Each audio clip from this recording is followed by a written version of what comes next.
Bonjour à toutes et à tous, j'espère que vous allez bien. On y est, on se retrouve pour la partie 2 de la FAQ qu'on a commencé l'autre fois.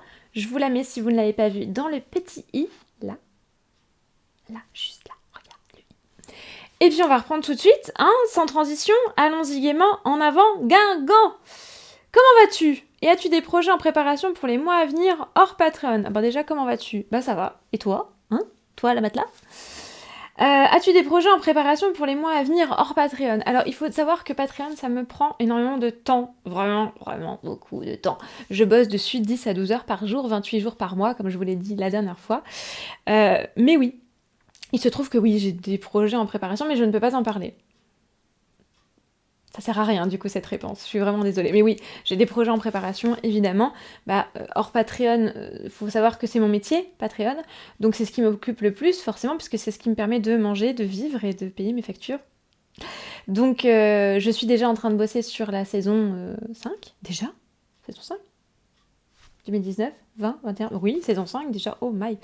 Donc je suis déjà en train de bosser sur la saison 5, elle est presque bouclée au niveau des projets. On en reparle très vite d'ailleurs. Mais je suis aussi en train de travailler sur l'écriture d'autres livres.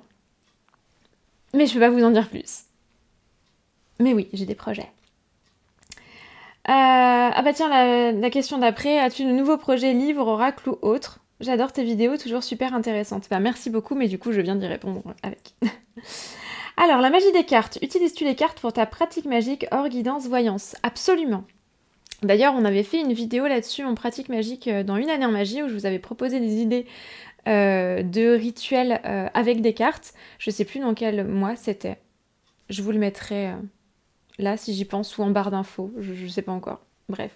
De toute façon, je vais pas y penser, on le sait très bien. Mais oui, oui, je l'utilise. J'utilise les archétypes du tarot pour symboliser des choses, des concepts, des personnes. Des éléments. Et puis quand je suis en vadrouille, ce qui est de plus en plus rare, mais quand il m'est arrivé d'être loin de chez moi et de n'avoir qu'un tarot sur moi, parce que j'ai toujours un tarot sur moi, j'ai toujours au moins mon mini Rider-Waite sur moi ou mon bâtard. Mon bâtard. Bref, pardon. Mais oui, j'aime beaucoup faire de la sorcellerie avec les cartes. Donc me servir des cartes comme support. Je peux faire des hôtels avec des cartes, je peux faire des rituels entiers avec des cartes. Par exemple, ce qui est bien dans le tarot, c'est que tu as les outils de base. Dans les arcanes mineurs, t'as pas d'atame, et bien tu as l'as d'épée, tu n'as pas de calice, et bien tu as l'as de coupe. Donc voilà, c'est des choses comme ça qu'on peut bricoler avec les cartes, et comme tu as une très très très très vaste famille de significations, de signifiants et une imagerie très complète avec les tarots, c'est vrai que ça peut remplacer pas mal d'outils, de situations, voire même de plantes ou de choses comme ça. Tu peux très bien faire des sortilèges à base d'une... Tu prends par exemple un sortilège tout bête, hein, mais tu fais des cauchemars. Tu vas prendre le 9 d'épée, qui est une carte, ou plutôt le 10, ouais, prends plutôt le 10 d'épée. Le 10 d'épée qui est donc une carte qui est associée à la souffrance, au cauchemar, etc. Et dessus, tu vas pouvoir y mettre par exemple la tempérance pour apaiser les cauchemars, pour les rendre un peu plus doux. Pourquoi pas l'étoile également, pour te rappeler que même dans l'obscurité, il y a toujours une lumière qui brille. Donc pourquoi pas mettre cette carte, ce 10 d'épée, en sandwich entre les deux cartes positives, donc la tempérance et l'étoile.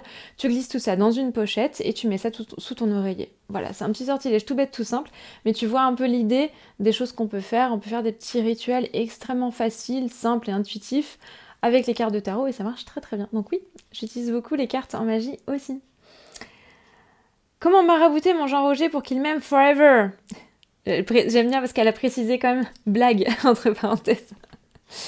Eh bien, moi je pense que le mieux à faire, c'est de l'enchaîner à la cave. Voilà, tu le nourris 1 à 2 fois par semaine, ça suffit largement. Tu lui donnes à boire tous les 3 jours pour pas qu'il meure. Et puis en lui faisant un petit peu de chantage affectif et en brisant son esprit forever, éventuellement en lui cassant les doigts un par un et en lui arrachant les ongles, je pense qu'il finira par t'aimer. Je précise, blague, c'est de l'humour. Je précise.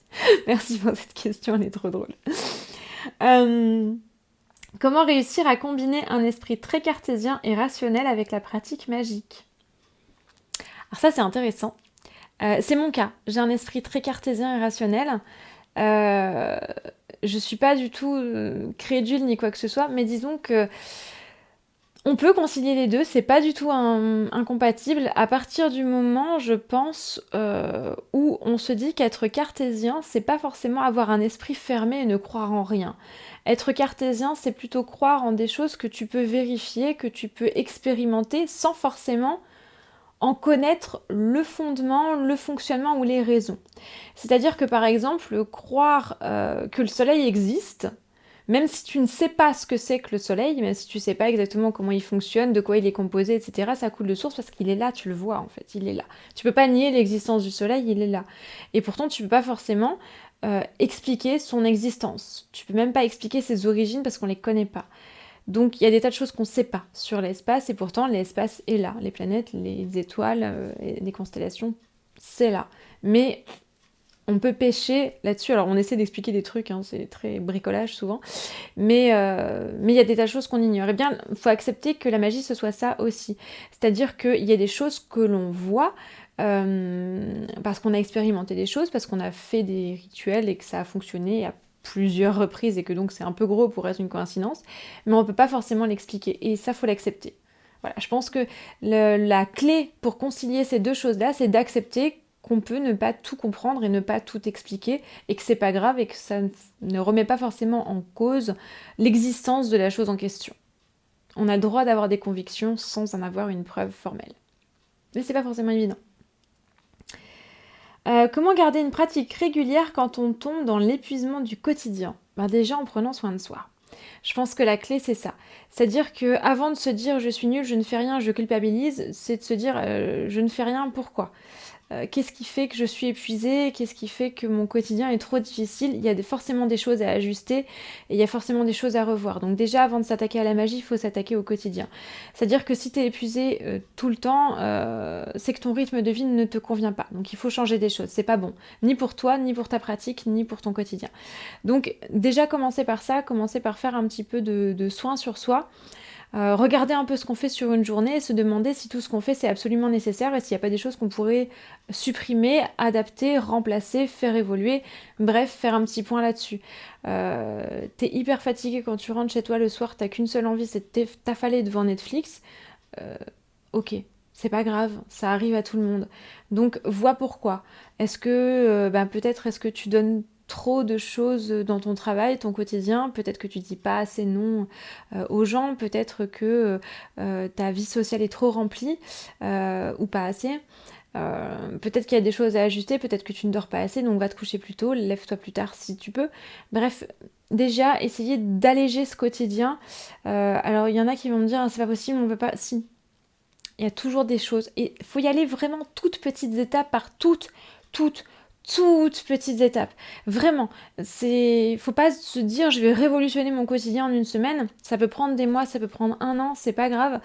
Mais déjà ajuster des choses, demander de l'aide, mieux répartir les tâches à la maison si vous n'êtes pas seul, si vous vivez en couple, en groupe, en colocation, en famille, etc. Mais vraiment y aller par toutes petites étapes et la pratique magique, elle reviendra se greffer dessus une fois que le quotidien sera plus léger. Mais d'abord, on s'occupe du quotidien parce que l'épuisement, c'est un problème de santé. Et la santé doit toujours passer en premier, que ce soit la santé physique ou la santé mentale. Donc s'il y a épuisement, c'est une sonnette d'alarme, il faut reprendre le quotidien. Ne pas hésiter également à se faire aider par un professionnel de santé, que ce soit un médecin, un psychologue, un nutritionniste, un coach sportif, qui peuvent être spécialistes dans la santé. J'entends. Voyez, un ostéopathe aussi, hein, il y a des ostéos qui ont, enfin le mien, il y a des super conseils lifestyle. Mais attaque déjà ce problème-là, je pense que ce sera le plus urgent et que le reste viendra se mettre par-dessus. Parce que tu peux pas pratiquer correctement si t'as l'esprit ailleurs. C'est pas possible, si t'es pas serein ou sereine. Je sais pas qui m'a posé la question, si c'est... J'arrive pas à... Je pense que c'est une femme, bref. Et puis en plus, du coup, je sais pas... quelle est son orientation, on s'en fiche.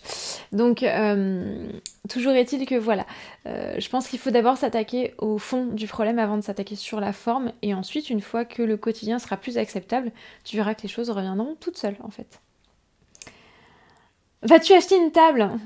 Non, ou alors si j'en achète une, si j'en achète une, ce sera pour la mettre en petits morceaux à la hache et la brûler.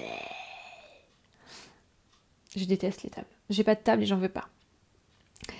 Salut, comment savoir si un charme a cessé de fonctionner et qu'il faut le renouveler?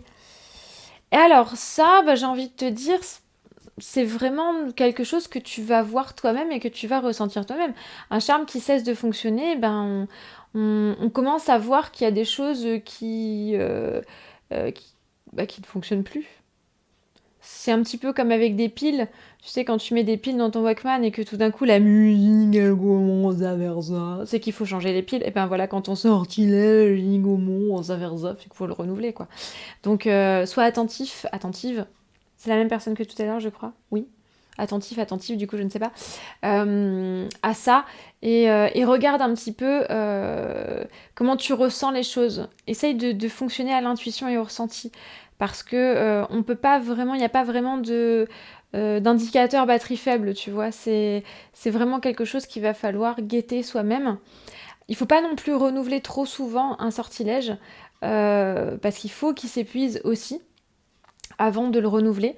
C'est un petit peu comme une batterie, justement, c'est mieux de la laisser se vider complètement avant de la recharger, sinon on l'abîme un petit peu.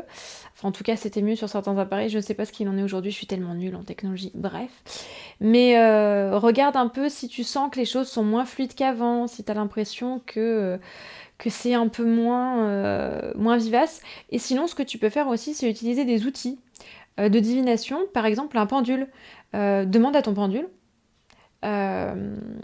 Alors évidemment, on est d'accord que le pendule, c'est pas une personne, hein, mais utilise ton pendule pour savoir un petit peu où ça en est, où en est ton sortilège. Par exemple, tu peux faire un cadran avec sortilège au top, sortilège un peu encore actif, mais un peu déchargé, sortilège moyen, sortilège qui commence à se décharger, sortilège à plat, tu vois. Fais une espèce de cadran de batterie et vois avec ton pendule ce qu'il en est. Moi, c'est ce que je fais personnellement et ça fonctionne très très bien. Tu peux pourquoi pas le faire avec un oracle ou avec un tarot aussi, voir un peu. Ça peut être un peu plus difficile, mais si tu utilises par exemple, si tu considères que tu fais une gradation par exemple avec les arcanes mineurs par exemple, ça peut être quelque chose d'intéressant de le faire comme ça. Pourquoi pas? C'est une idée.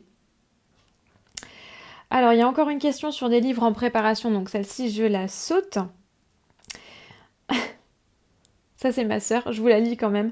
Pourquoi mets-tu des escargots dans tes poches? Je trouve que c'est une bonne thèse de philo en 3 heures. C'était probablement pour rendre ma mère dingue. Maman, si tu me regardes, je sais que tu me regardes, je suis désolée, pardon. Et si seulement ça avait été que des escargots. Pardon, maman. Fais-tu pousser tes propres plantes magiques? Oui, absolument. Alors, même si mon jardin, il a pris du plomb dans l'aile et que là, il est horrible, parce que ça fait un moment que je m'en suis pas occupée, j'ai pas eu le temps, ni l'envie, ni quoi que ce soit, mais dans mon jardin, j'ai quand même mes plantes essentielles. Donc j'ai de la sauge, j'ai du romarin, j'ai de la rue, de la digitale, des mufliers. Euh... Qu'est-ce que j'ai d'autre? Je sais même plus. Du laurier, de la brionne. Euh... Ouais, donc je fais pousser mes propres plantes magiques. Oui, oui, oui. Alors pas toutes, évidemment, parce qu'il y a des trucs que je vais récolter en nature ou, euh, ou que j'ai pas encore eu le temps ou l'envie de faire pousser. Mais j'achète rien au niveau plantes magiques. Soit je récolte en nature, soit je prends dans mon jardin. Et c'est souvent dans mon jardin. Donc oui, c'est à la portée de tout le monde. Hein. Ça pousse très très bien. Ensuite, nous avions de bonnes sources pour apprendre à écrire en runes en anglais à recommander. J'ai pas de bonnes sources sur le sujet, honnêtement. La plupart des sources sur le sujet, y compris en anglais, sont vraiment pas ouf. C'est vraiment pas terrible. Les choses que je peux recommander, ça va plutôt être des ouvrages scientifiques. Alors malheureusement, les sources que j'ai sur le... Enfin, que j'ai non, parce que je les ai pas. Et là, ce livre, je voudrais tellement l'avoir, mais je ne l'ai pas. Sur le sujet, ce sont des sources qui sont un peu difficiles à trouver, mais que tu peux trouver si tu as la possibilité d'aller à la BNF, à la Bibliothèque nationale de France. Alors, il faut savoir que ils peuvent quand on leur en fait la demande, c'est ce qu'ils ont fait pour moi. Mais j'ai un background qui fait que j'ai pas mal de contacts à la BNF parce que quand j'étais étudiante en, en archéologie, en fait, je faisais beaucoup de recherches là-bas, à la BNF. Donc du coup, j'ai un peu mes entrées là-bas. Et ensuite, vu que j'ai été instite pendant plusieurs années, j'ai eu une carte d'accès là-bas. Donc en fait, ils me connaissent bien la tronche à la BNF. Et voilà, j'ai fait des demandes. Voilà, j'ai demandé à quelqu'un que je connaissais, non, que je connaissais pas, mais avec qui j'avais déjà eu des contacts là-bas, de me numériser une partie d'un article, d'un ouvrage, sachant qu'ils peuvent le faire pour les ouvrages qui ne sont plus édités, à condition que ça n'excède pas 10% de l'ouvrage complet et que ce soit justifié par une demande écrite en général. Alors, du coup, moi j'avais justifié ma demande pour mes recherches personnelles et ça m'a été accordé. Après, voilà, si vous dites je veux écrire en rune en anglais, je suis pas sûre qu'ils vous l'accordent. Mais si jamais vous avez l'opportunité, il y a un ouvrage qui est très très bien sur le sujet. Je vais vous donner la référence exacte. Euh, Hop là, que je la trouve. Que je vous donne vraiment la bonne référence là-dessus. Ah, non, non, non, non, si je la retrouve.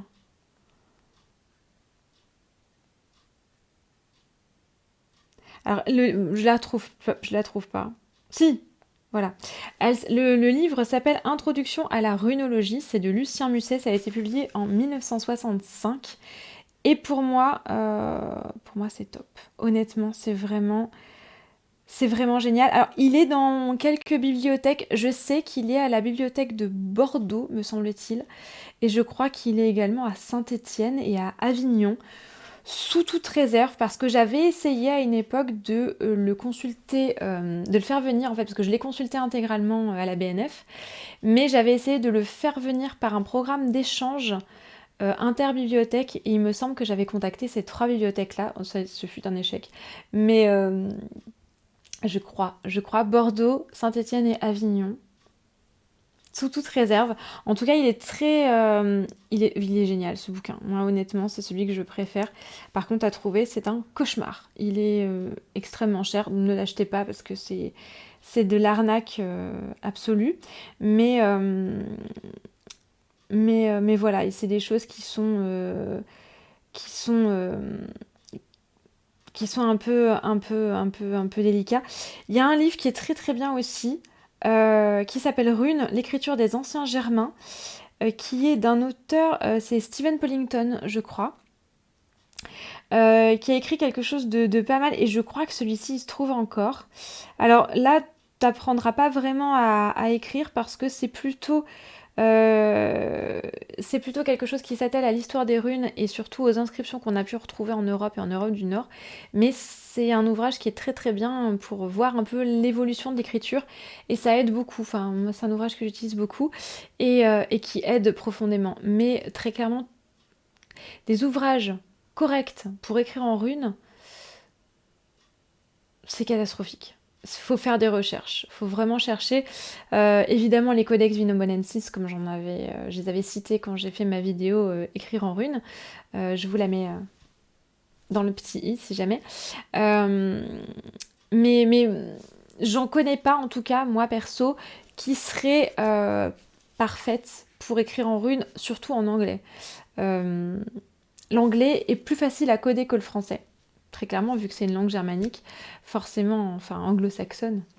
Sachant que les Angles et les Saxons, ce sont des Germains, donc osez me dire que l'anglais n'est pas une langue germanique, bref, vous avez compris. Mais, euh, mais voilà, c'est une langue avec laquelle on peut aussi rencontrer des difficultés pour écrire en runes. Donc, à part ces ouvrages-là, je sais pas trop quoi te conseiller. À part faire des recherches et éplucher les bouquins universitaires.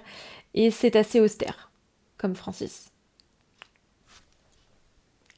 Bref, sur cette blague extraordinaire, je pense qu'on va s'arrêter là pour aujourd'hui, je pense non, je pense pas, puisqu'on a terminé les questions.